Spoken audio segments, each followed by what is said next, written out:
Hello बच्चों, तो स्वागत है आप सभी का हमारे चैनल एडू गुरु में।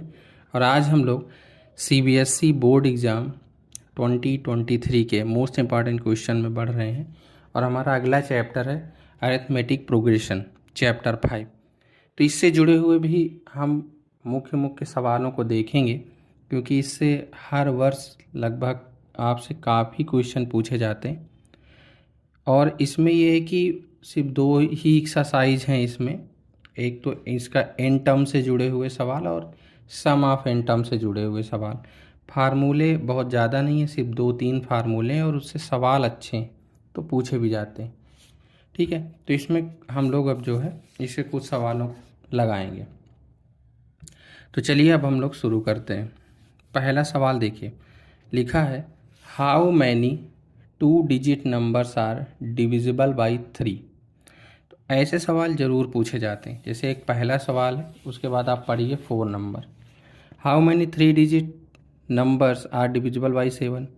5 नंबर पढ़िए, हाउ मैनी मल्टीपल ऑफ 4। तो ऐसे सवाल जो होते हैं इनको इस तरह से लगाते हैं कि सबसे पहले तो हमको इनमें सीरीज बनानी होती है कि अगर हमें किसी तरह सीरीज क्योंकि पूरा जो काम है वो सीरीज का ही है। समझ रहे हैं आप? अगर हमने सीरीज बना लिया तो हमको ए भी मिल जाता है, हमको डी भी मिल जाता है और उसके बाद हम फार्मूला लगा लेते हैं।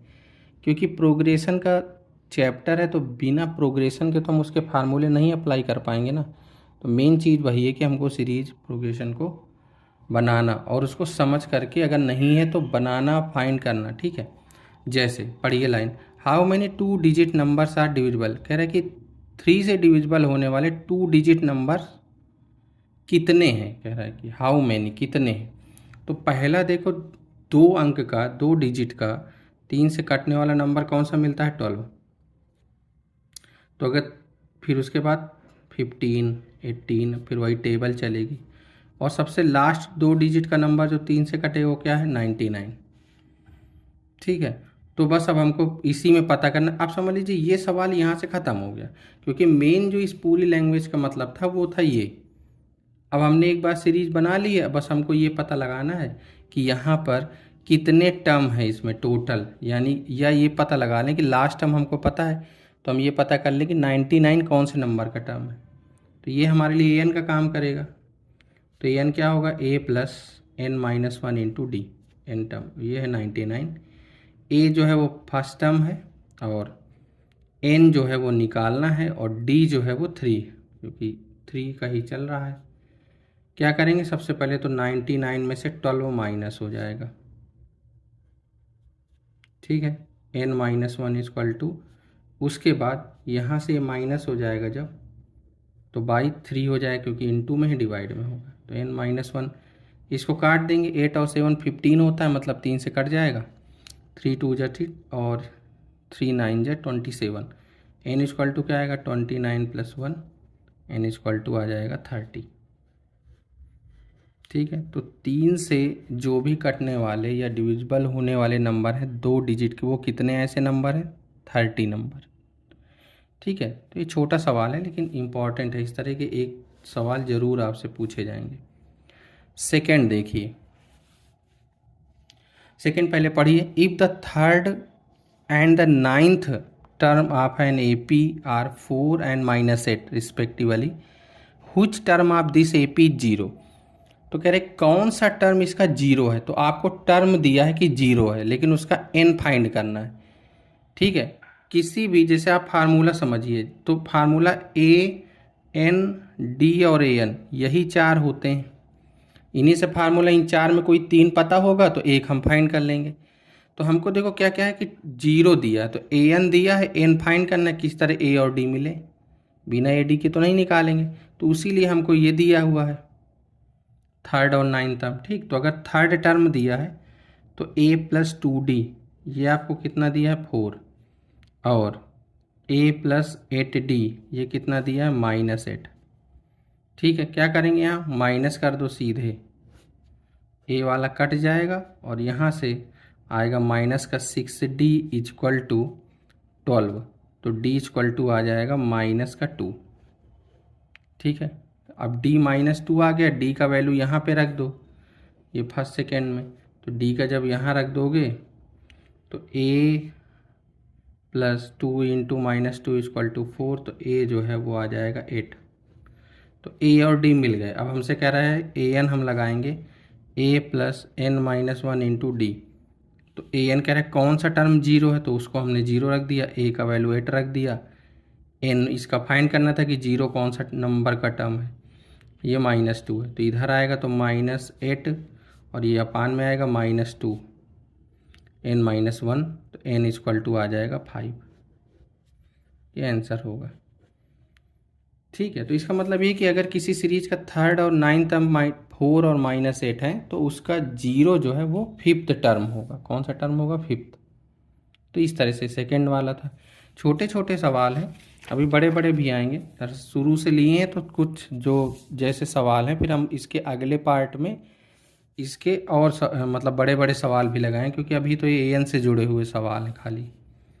थर्ड देखिए, और ये इम्पॉर्टेंट है थर्ड वाला, कई बार पेपर में पूछा भी गया है। देखिए दिया हुआ है कि 2 AP have same common difference, तो the difference between their 100 term is 100, तो what is the difference between their 1000 term. तो कह रहा है कि 2 AP हैं, मान लीजिए AP1 AP2, उनके कॉमन डिफरेंस सेम है। तो ये A1 है, ये इसका पहला टर्म A2 है, लेकिन जो D है वो दोनों का सेम है। फिर कह रहा है कि उनके जो है 100 टर्म का जो डिफरेंस है, तो यहाँ से लिखिए फॉर AP1 का 100 टर्म निकालिए A100, वो कितना आएगा? A1 plus 99D। ठीक है, फॉर AP2 के लिए A100 टर्म इसका निकालिए, या A-100 टर्म निकालिए, तो उसका क्या निकल के आएगा? A2 plus 99D। According to question आपसे क्या कह रहा है कि इनके दोनों के 100 टर्म का डिफरेंस जो है वो 100 है। तो यहाँ से लिखेंगे A1 plus 99D minus A2 minus 99D equal to 100, तो ये कट जाएगा, तो A1 minus A2 equal to 100 आ जाएगा। एक तो ये मिला। ठीक है, अब हमसे कह रहा है कि इनके 1000 टर्म का अंतर बता दीजिए, डिफरेंस बता दीजिए। तो हम क्या करेंगे? A1000 माइनस A-1000, यही हमसे पूछ रहा है, हमको यही बताना। तो इसके लिए क्या लिखेंगे?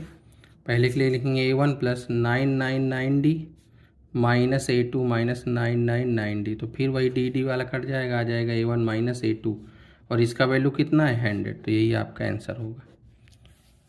तो इसके 1000 टर्म का डिफरेंस क्या होगा? 100 होगा। और सिर्फ 1000 ही नहीं, इसका कोई भी टर्म आप निकाल लीजिए, उसका डिफरेंस 100 ही होगा, क्योंकि इसके उनके पहले और दूसरी सीरीज के पहले का टर्म का डिफरेंस जो है वो 100 है। इसका मतलब ये है कि अगर पहली सीरीज मान लो कि चल रही है 101, 102, 103, और दूसरी जो है वो चल रही है ये 202, 203, 204, 10, तो आप देखो कोई भी टर्म का देख लो आप निकाल के 100 ही है, क्योंकि वो शुरू में बन चुका है कि 100 है पहले टर्म का, और ये भी कह रहा है कि डी दोनों के सेम है, तो जिस तरह ये सीरीज बढ़ रही है उसी तरह ये भी बढ़ेगी, तो हर एक टर्म का डिफरेंस 100 ही रहेगा। तो इसको इस तरह से लगाना है। थर्ड नंबर इम्पॉर्टेंट क्वेश्चन है, पूछा भी जा सकता है ये। उसके बाद हम लोग बढ़ते हैं 4 की तरफ। 4 देखिए उसी तरह का है जैसे फर्स्ट नंबर है, बस वहाँ 3 है और यहाँ पर 7 है, और वहाँ 2 डिजिट की बात किए थे, यहाँ 3 डिजिट की किए थे। तो देखिए कह रहे how many 3 digit numbers are divisible by 7। अब इसमें फिर सीरीज बनानी। इसमें देखो सीरीज बनानी कैसे हो, जैसे वहाँ 2 डिजिट का था तो हम जान गए, लेकिन यहाँ पर 3 डिजिट का है, इसको कैसे लगाएंगे? तो देखो हमको नहीं पता है कि पहले जो 3 डिजिट का नंबर मिलता है वो कौन सा है जो 7 से कटता है, तो हमें नहीं मालूम, तो हम एक जनरली 100 मान लें, क्योंकि पहला 100 मिलता है।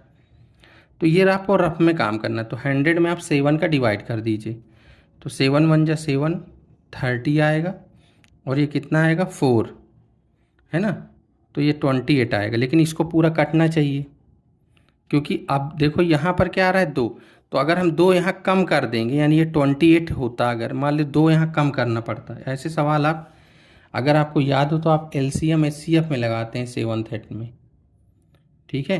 तो देखो, तो अगर यहाँ 2 कम कर देंगे तो 2 डिजिट का नंबर बचेगा, हमें 3 रखना है। तो इसका जो 7 के बाद अगली टेबल है वो क्या है, 35 की। यानी अगर यहाँ किसी तरह 5 होता तो ये पूरा कट जाता। तो यहाँ पर क्या होना पड़ेगा, 5। यानी जो पहला नंबर हमको मिला वो कितना मिला, 105। और उसके बाद 7 7 ऐड करना है, 112, फिर 7 119 डॉट डॉट। अब लास्ट की बारी आई तो अंतिम जो है 999 होता है, ये आपको रफ में करना है, ठीक है। फिर इसमें 7 करेंगे, 7 1 जा 7, 2 आ गया, 9 आ गया, 7 4 जा 28, 1 आया, ये आया, कितना है 7 2 जा 14, कितना बच रहा है 5। तो अब इसको तो नहीं जोड़ेंगे ना हम, क्योंकि ये फिर 4 डिजिट का बन जाएगा। तो जब हमको लास्ट निकालना होता है तो जो बचता है उसको हमको क्या करना पड़ता है, घटा देना, कि ये ना बचे, पूरा पूरा कट जाए। जैसे जो एक्स्ट्रा है उसको घटा दो। लेकिन जब हमको शुरू में करना होता है तो हमको इसको काटना है, तो जितनी ज़रूरत होती है, यानी जैसे यहाँ 2 बच रहा था तो 7 में माइनस कर देंगे, 7 में क्या कर देंगे, माइनस कर देंगे। तो उसके बाद जो बचेगा उसको यहाँ लिख देंगे। तो यहाँ जैसे 5 था, अब यहाँ होना चाहिए क्या, 14। 14 होता तो काम बन जाता। तो यहाँ 14 होने के लिए इसको क्या होना पड़ेगा, 4। तो जो लास्ट नंबर निकला 7 से कट रहा है वो क्या निकला, 994। ठीक है। तो ये हमारी सीरीज बन गई जिसमें ए आ गया 105, डी जो है वो 7। अब जो कह रहा है वो निकाल, कह रहा है हाउ मैनी, कितने, फार्मूला लगा दो, वही जो पहला सवाल है वैसे ही सेम है बिल्कुल। मेन जो पूरा गणित है ना वो इसी सीरीज बनाने का, ये काम आपको रफ में करके समझ लेना है। और जो बनाओ उसको चेक भी कर लो, अगर आपको नहीं एकदम से क्लियर है तो डिवाइड करके देख लो। तो यहाँ से ये हो गया, ए एन आपसे 994 दिया है, ए 105 दिया है, एन -1 और डी जो है वो 7 दिया है। ठीक है, उसके बाद हम क्या करेंगे, इसको माइनस कर देंगे यहाँ से। तो n -1 7 इक्वल टू 994 में 105 क्या कर देंगे, माइनस कर देंगे। तो कितना आएगा, देखो यहाँ से 105 तो 14 होगा, 14 में 5 जाएगा वो आएगा 9। या इसको भी कर लें, कोई दिक्कत नहीं है। ठीक है, यहाँ से 9 आ जाएगा, यहाँ से 8 आ जाएगा, यहाँ से 8 आ जाएगा, कितना आएगा 8 8 9। और ये जो 7 है वो नीचे डिवाइड में आ जाएगा। n -1 7 का डिवाइड कर दीजिए, 7 1 जा 7, फिर ये बचेगा 18, 7 2 जा 14, 4 आएगा, 7 7 जा 49। तो n क्या आएगा 128। ठीक है, तो 7 से कटने वाले, डिविजिबल होने वाले 3 डिजिट के कितने नंबर अवेलेबल हैं, 128। इस बात का था। तो ये पहला जैसा सवाल था सेम वैसे ही है, बस इसकी सीरीज हमको थोड़ा सा हट के बनानी, क्योंकि 3 डिजिट के। वहाँ पर क्या था, देखो नंबर भी छोटा था, 3 था, तो हमें पता भी है कि पहला 12 मिलता है। ठीक है, तो ये इस तरह से चौथा सवाल है। उसके बाद हम लोग लगाते हैं 5 नंबर। 5 में देखो उसी तरह का है बस। अब यहाँ देखो, हाउ मैनी मल्टीपल ऑफ 4, कह रहे 4 के मल्टीपल बताओ जो 10 और 250। अब यहाँ देखो नंबर दे दिया, ये नहीं बोला कि 2 डिजिट 3 डिजिट, सीधा दे दिया कि 10 और 250 के बीच जितने बीच के 4 के मल्टीपल हैं वो कितने हैं। तो हमको किसके तलाशना है, देखो 10 और लास्ट नंबर है 250, इसके बीच के। तो 10 तो है नहीं, देखो 10 के बाद 11 नहीं है, क्या मिला 12। तो पहली जो नंबर मिला हमको 4 के मल्टीपल का वो 12 मिला। अब हमको नहीं पता कि यह है कि नहीं, तो वही काम करना है, लास्ट नंबर के लिए क्या करना है, डिवाइड करना है। 6 टाइम जाएगा 20 10, 4 2 जा 8, कितना बच रहा है 2। 2 को ही क्या कर देंगे यहाँ माइनस, यही एक्स्ट्रा है तो क्या आ जाएगा 248, ये कटना चाहिए।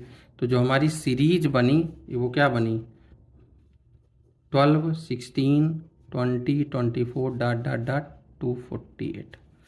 ये देखिए, ये ऐसी सीरीज है जो 10 और 250 के बीच में और सब 4 के मल्टीपल है। और कह रहे कितने हैं, तो वही काम सेम, फिर वही कहानी आ गई।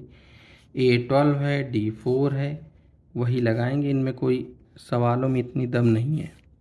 248 लिख दो, A जो है वो 12 है, N ही हमको निकालना है, D4 है, वही काम। 12 को इधर माइनस कर दो, 12 माइनस होगा तो यहाँ से आ जाएगा 6 3 2, और यहाँ पर 4 का डिवाइड, तो 4 का करेंगे तो 5 टाइम जाएगा, फिर 9 टाइम जाएगा, तो n इक्वल टू कितना आ जाएगा 60। ठीक है, तो 4 के मल्टीपल 10 और 250 के बीच कितने अवेलेबल हैं 60।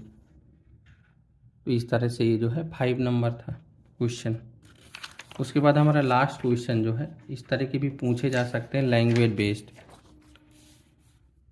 6 नंबर पढ़िए, इसको ध्यान से देखिए। लिखा है Ramkali save 5 rupee in the first week. ठीक है, मान लीजिए ये वीक है, पहला, दूसरा, तीसरा, चौथा और ऐसे करके मान लीजिए n वीक है। ठीक है, समझिएगा सवाल, ये सब रफ है, इतना आपको करना नहीं। रामकली पहले हफ्ते में ना 5 रुपये बचाती है।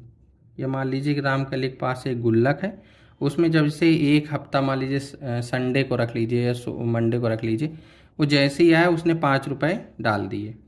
फिर कह रहा है देन इंक्रीज्ड हर वीकली सेविंग, और हर हफ्ते की एक वीकली सेविंग बढ़ा रही है। कितनी बढ़ा रही है? 1 रुपये और 75 पैसे, 1 रुपी और 75 पैसे, इतना वो बढ़ा रही। जैसे अभी 5 रुपये डाली तो अगली बार कितनी डालेगी? इतना। फिर अगली बार जब इसमें डालना होगा तो फिर इसमें 1 रुपये और 75 पैसे जोड़ देगी। ठीक है, तो लगभग इतना डालेगी, फिर इसमें जोड़ देगी। ऐसे डालते डालते वो लास्ट में n वीक में कुछ पैसे डाल रही है। और वो कितने डाल रही है? 20 रुपी 75 पैसे। तो कह रहा है वो कितने हफ्ते में इस तरह पैसे डाले कि इतने रुपए हो जाए। तो देखिए, जो भी उसने पहली सेविंग की वो हमेशा ए हो जाता है। तो ये कितना हो गया? 5 रुपी। और हर महीने वो हर हफ्ते वो क्या कर रही है? बार बार इतना रुपया क्या कर रही है? बढ़ा रही है। तो ये डी है, चूंकि बढ़ रहा है इसलिए प्लस का लेंगे, इतने रुपए डी हो गया। अब हमको ये नहीं पता कि पहले हफ्ते में डाला, दूसरे, तीसरे, चौथे और ऐसे करते करते कई हफ्तों में डाला और लास्ट में देखा कि उसके पास 20 रुपये 75 पैसे हो गए हैं। तो यही पूछ रहा है कि कितने हफ्तों में हो गए या कितने वीक में उसने इतनी सेविंग कर ली। तो कुल मिला के हमको ए एन पता है कि ये है और हमको एन फाइंड करना है। तो जब भी एन ए एन दिया तो एक ही फार्मूला है इसमें, a n equal to a plus n minus 1 into d. तो ए एन का जो वैल्यू है वो ये होगा, रख देंगे ए 5 रुपी, एन पूछ रहा है और ये है इतना। तो काम वही है, इधर 5 को माइनस कर दो तो ये सीधा माइनस हो जाएगा इधर, और यहाँ से इसका डिवाइड कर दो n माइनस वन, ये 2 पे यहाँ पर पॉइंट लगा, सीधे हट जाएगा। तो जब आप इसको काटेंगे ना तो 9 टाइम जाएगा, तो n कितना आएगा? 10। ये 1 ऐड होगा। कितने वीक हैं भैया? 10 वीक। 10 वीक में जो है वो इतना सेव कर लेगी। ठीक है, तो ये इस तरह से कुछ लैंग्वेज बेस्ड के सवाल हैं जो आपसे पूछे जा सकते हैं। और भी अच्छे सवाल हैं, हालांकि इसमें तो ये इतना इम्पॉर्टेंट नहीं है क्योंकि ये जो है वो एन से जुड़े हुए सवाल हैं। तो एन से पेपर में कम सवाल आते हैं। इसमें जो भी अच्छे सवाल हैं जैसे ये इस तरह के हमने आपको लगवा दिए। अब देखिए, इसी में जैसे 3rd 9 टर्म इस तरह दिया हो तो ये पूछ लिए, आपसे यहीं पर टर्म कोई और दे देगा, तो तरीके वही हैं। तो हमने कोशिश ये की है कि आपको हर तरह का लगवा दें, लेकिन ऐसे सवाल ज़रूर आएंगे। और ये सवाल अभी उसमें भी मिलेंगे, ये सवाल आपको मिलेंगे जब आप पढ़ेंगे अरिथमेटिक में सम ऑफ n टर्म्स, तो उसमें भी ये सवाल हैं। अभी ये पूछ रहा है हाउ मैनी, कितने, बाद में कह देगा कि सम ऑफ ऑल टर्म। अगर यही सवाल में सम में देना होता तो क्या लिख देता कि sum of all multiple of 4 lie between 10 and 250, तो वहाँ आपको सम का लगाना पड़ता सवाल। ठीक है ना। तो ये और भी, तो अगले वीडियो में हम लोग इसी से जो एसेंस से जुड़े हुए सवाल हैं उनको लगाएंगे, और उसके जो लैंग्वेज बेस्ड सवाल हैं जो पेपर में पूछे जाते हैं, इससे तो कम आते हैं, उसी के पूछे जाते हैं, उन सवालों को भी लगाएंगे अगले पार्ट में। ठीक है, तब तक के लिए धन्यवाद, और पढ़ाई करते रहिए और मैथ की तैयारी करते रहिए ताकि आपका मैथ का पेपर बहुत अच्छा हो, आपके बहुत अच्छे मार्क्स आएँ। और सभी विषयों को पढ़ते रहिए क्योंकि सभी बराबर मार्क्स के हैं, 100 नंबर के सभी हैं और रिजल्ट आपका सब बनाएंगे। ठीक है, ये भी नहीं कि सिर्फ मैथ पढ़िए, लेकिन पढ़िए उनको भी और इसको भी पढ़िए। ठीक है।